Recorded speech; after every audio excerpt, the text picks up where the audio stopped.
Hola, hola, mi nombre es Yesenia Granados y les estaré hablando sobre el potencial de membrana y el potencial de acción. Dentro del potencial de membrana, podemos decir que es la diferencia de la carga eléctrica entre el interior y el exterior de una célula. Esta diferencia se debe a la distribución desigual de iones, principalmente de potasio y sodio, a través de membrana plasmática de la célula. Imagina que la célula es una pequeña bacteria con el interior cargado negativamente y en relación con el exterior positivo. Los iones como el potasio, el sodio, el calcio y el cloro están distribuidos de manera desigual.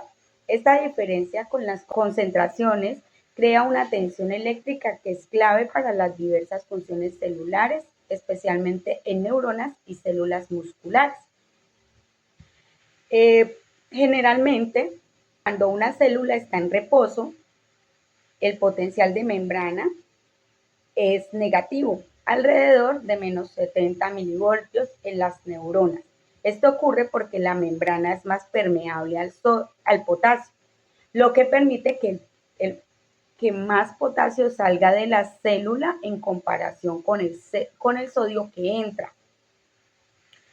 Además, la bomba de sodio de potasio juega un papel clave, ya que este expulsa 3 iones de sodio fuera de la célula por cada 2 iones de potasio que ingresan, manteniendo esta diferencia de carga y contribuyendo a un interior celular más negativo.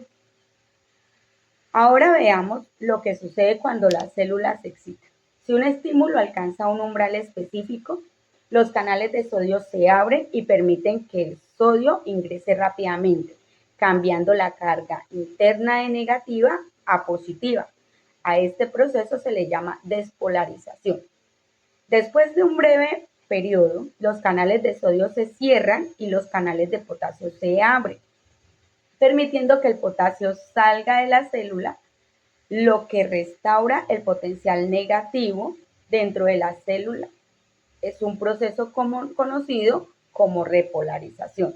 Este ciclo es crucial para la transmisión de señales eléctricas en las neuronas. Para mantener un equilibrio, la bomba de sodio-potasio utiliza ATP para mover iones sodio fuera de la célula e introducir potasio, restaurando el equilibrio de iones después de cada impulso nervioso. Este proceso continuo es esencial para asegurar que las neuronas y músculos estén listos para su siguiente actividad.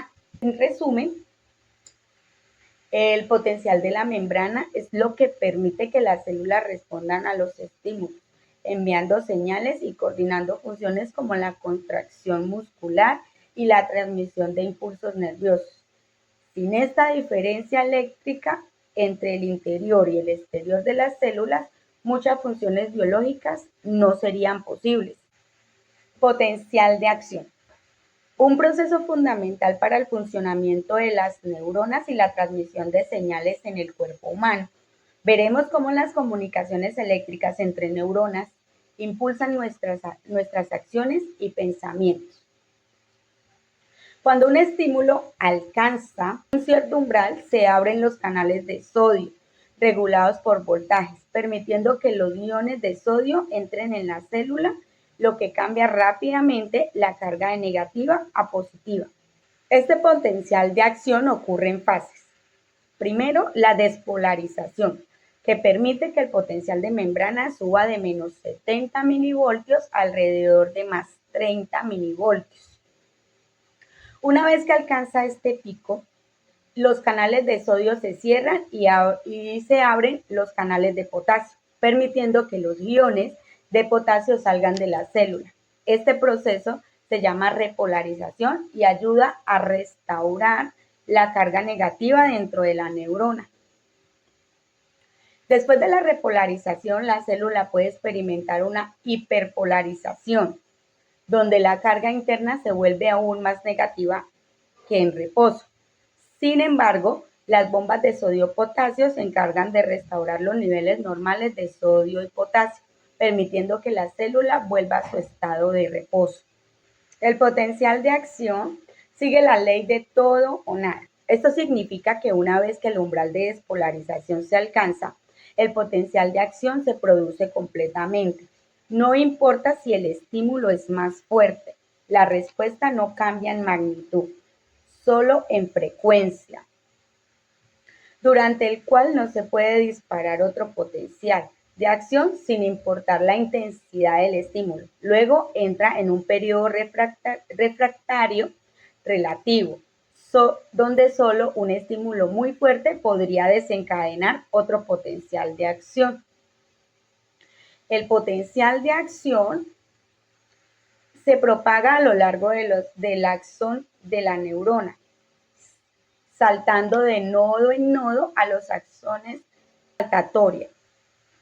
En los axones sin mielina, el potencial de acción debe regenerarse a lo largo de toda la membrana.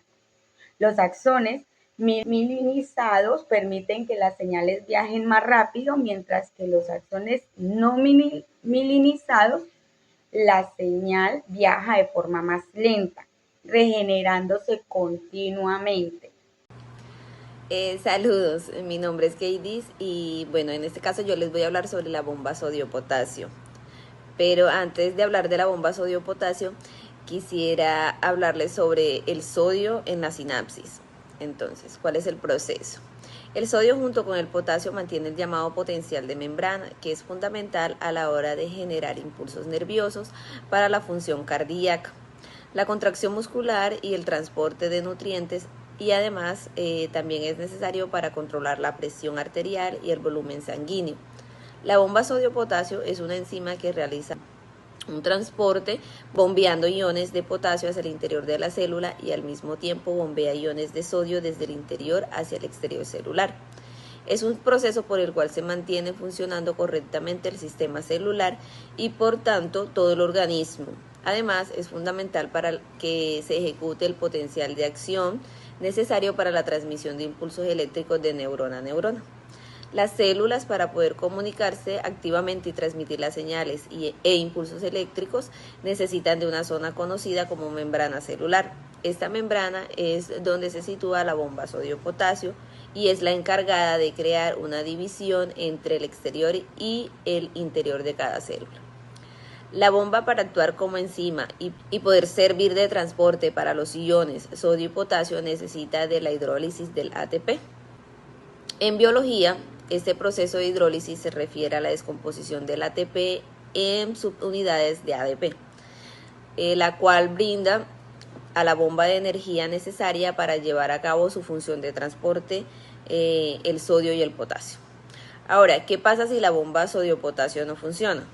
Bueno, si la bomba no llegara a ejercer su función por problemas como la falta de energía que se obtiene de la hidrólisis, encontraremos que la célula no será capaz de transmitir los impulsos necesarios para la activación del potencial de acción, ni para cumplir con sus funciones vitales como lo son el transporte de iones, control del volumen celular, generación del potencial de membrana y mecanismo de acción.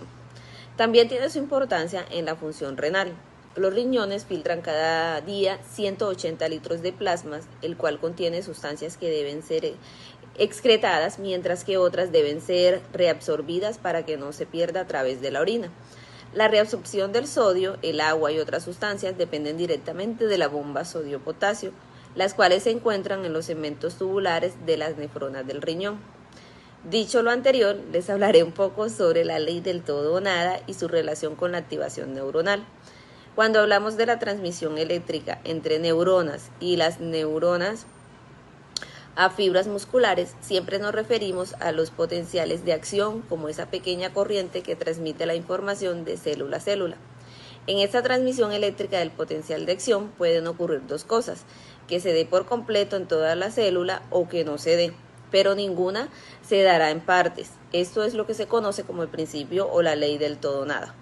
Por lo tanto, la corriente eléctrica recorrerá toda la neurona desde las dendritas que la reciben hasta el final de su axón, que en algunos casos puede llegar a medir incluso metros.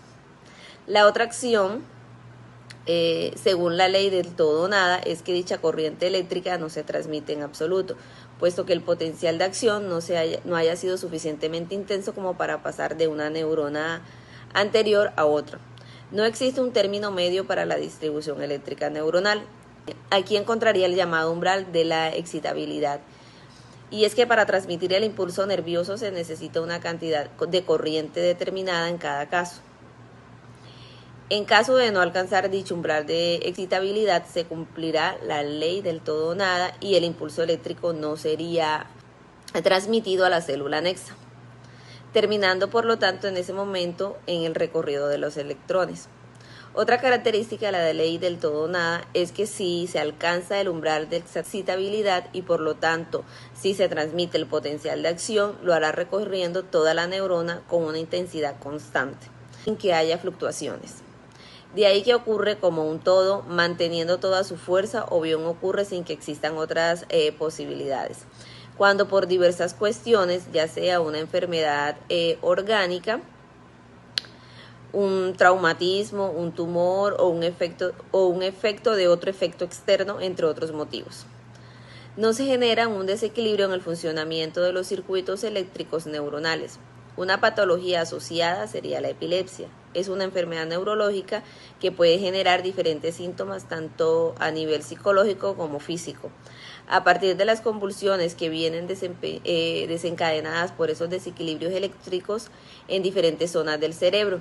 Al existir esta patología y regirse el movimiento eléctrico entre neuronas por la ley del todo o nada, se generan los potenciales de acción de intensidad más alta de lo normal en determinadas áreas cerebrales, que excitan la membrana celular de la siguiente neurona y por lo tanto transmiten la corriente, llegando a contraer fibras musculares y provocando los espasmos, cuando en otras circunstancias estos potenciales de acción no hubieran sido tan elevados y por tanto no hubieran provocado esta sintomatología.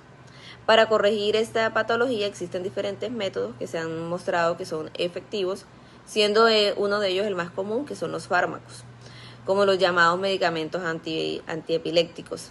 Y hay otros diseñados para controlar los impulsos eléctricos neuronales. Todos ellos funcionan en la línea de conseguir corregir la actividad eléctrica regida por la ley del todo o nada. En conclusión, es importante entender la ley del todo o nada para conocer cómo se abren los canales, los de sodio y los del potasio, que son los más habituales. Por este motivo, y para este movimiento de iones de diferentes cargas que descarga el paso eléctrico entre célula y célula, siempre y cuando se haya alcanzado el voltaje necesario para ello. A continuación, mi compañera le seguirá ampliando acerca del tema. Hola, cordial saludo de paz y bien, soy Mónica Morales. Por medio del presente recurso estaré exponiendo sobre el tema de sumación espacial, sumación temporal y sinapsis. Bueno, iniciamos con el tema de sumación espacial, pero para comprender este término se hace necesario definir qué es sumación. Se puede decir que es un proceso clave en la fisiología del sistema nervioso, donde varias señales o estímulos se combinan para producir una respuesta más fuerte. Ahora bien, ¿qué es la sumación espacial? Se trata de la interacción de potenciales posinápticos que ocurren en diferentes lugares, pero casi al mismo tiempo. Asimismo, la sumación espacial se da por medio de la convergencia de los terminales de axón provenientes de diferentes axones presinápticos sobre las dendritas y el cuerpo celular de una neurona postsináptica, debido a las distancias largas entre los extremos distales y las dendritas y el segmento inicial del axón. Existe una oportunidad para los potenciales sinápticos que se originen en diferentes ubicaciones se sumen, lo que es producto del depósito o cúmulo de neurotransmisores liberados por varios bulbos terminales presinápticos. Bueno, el término de sumación temporal, definido como un fenómeno que ocurre cuando un estímulo doloroso se aplica de forma repetida y aumenta progresivamente la percepción del dolor que produce. En la sumación temporal se produce un potencial de acción, el cual logra descargar una cierta cantidad de neurotransmisor que producirá si la sinapsis es excitatoria por medio de un potencial graduado en la segunda neurona. Si la despolarización no es suficiente como para disparar un potencial de acción, el potencial electrotónico se disipa y nada ocurre. En la sumación temporal se produce un estímulo administrado con una intensidad constante que provoca reacciones de dolor aumentadas.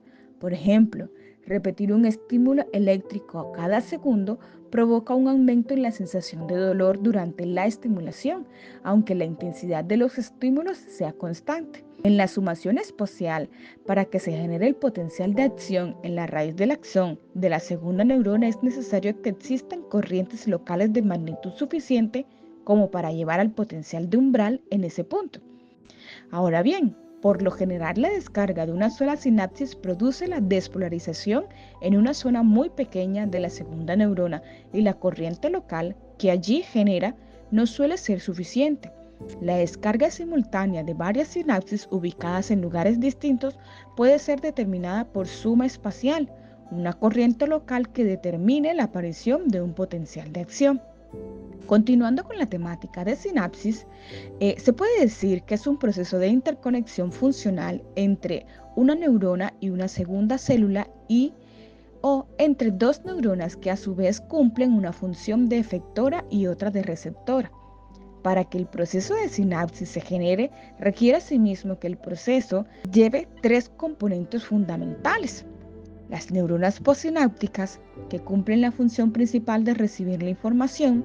Las neuronas presinápticas son las neuronas que cumplen la función de emisoras, transmisoras de la información y de un espacio sináptico que ejerce el espacio o una hendidura entre dos neuronas.